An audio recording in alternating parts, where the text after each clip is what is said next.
Salut à tous, je suis super contente de vous retrouver aujourd'hui pour vous proposer de réaliser avec moi des petits cadres miniatures pour vos maisons de poupées. C'est parti! Donc pour réaliser ce petit cadre, je recycle la pièce en bois qui se trouve derrière un cadre photo tout simplement. Donc après vous pouvez remplacer le bois par du carton par exemple.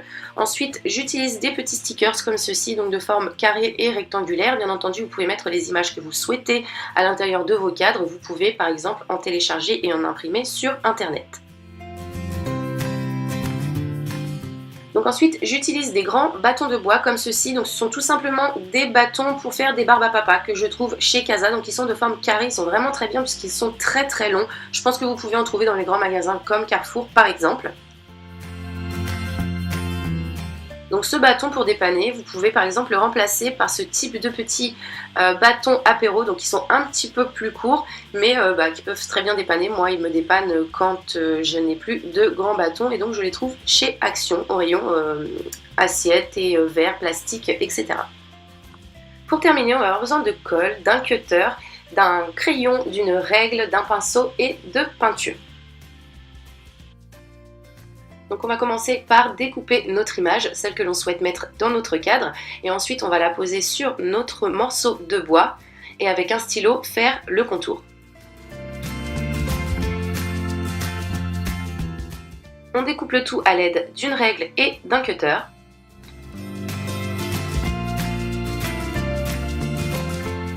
Et on lime si nécessaire pour reprendre les bords.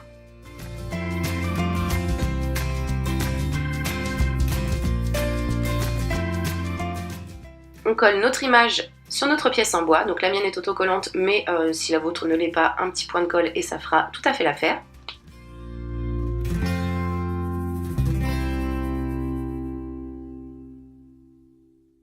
On prend ensuite notre pic à bois carré et on va le poser comme ceci sur le haut de notre cadre. On va venir délimiter les extrémités, mais comme vous voyez, je fais des traits en biais plutôt que des traits droits. On coupe l'excédent de bois et on vient terminer le tout à la lime. Donc ma lime, je la pose en biais de façon à rejoindre mon trait.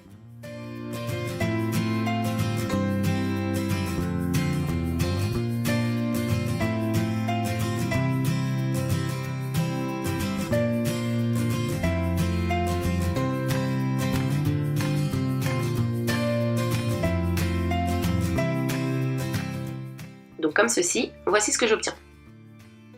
Je vais continuer jusqu'à ce que j'ai réalisé toutes mes pièces pour faire le contour de mon cadre. Donc de la même façon, je pose sur le côté, je fais mes traits en biais, je coupe l'excédent et je termine le tout à la lime.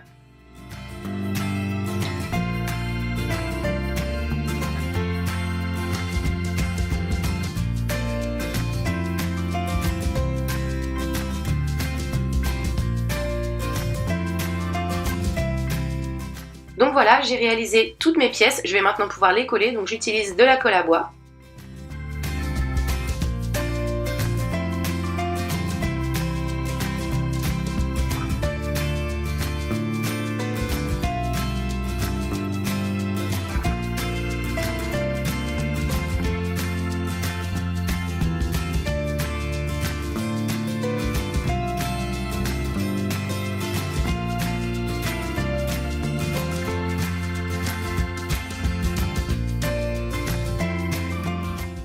Une fois le tout collé, on retire l'excédent de colle s'il y en a.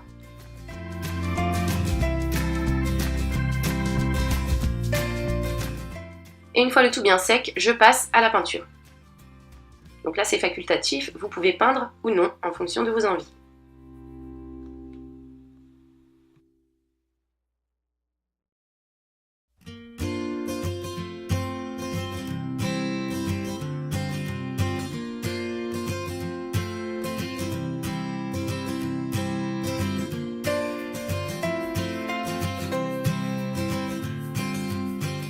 Donc j'ai peint mon cadre des deux côtés, je l'ai laissé correctement sécher et je vais maintenant pouvoir le coller à mon image.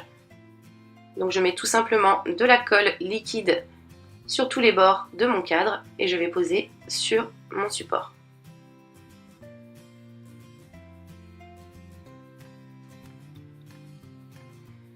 Ensuite, une fois de plus, on retire l'excédent de colle s'il y en a pour obtenir quelque chose de bien propre. Je remets une petite couche de peinture sur le bord de mon cadre. Donc là, pareil, c'est facultatif, mais moi j'avais envie de quelque chose de bien noir.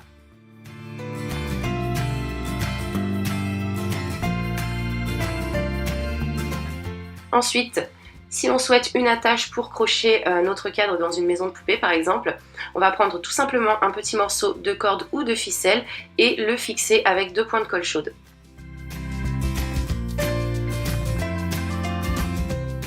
Ensuite, avant que ma colle soit complètement sèche, je viens l'étaler légèrement avec un pic en bois pour qu'elle ne me gêne pas si je croche ce cadre au mur.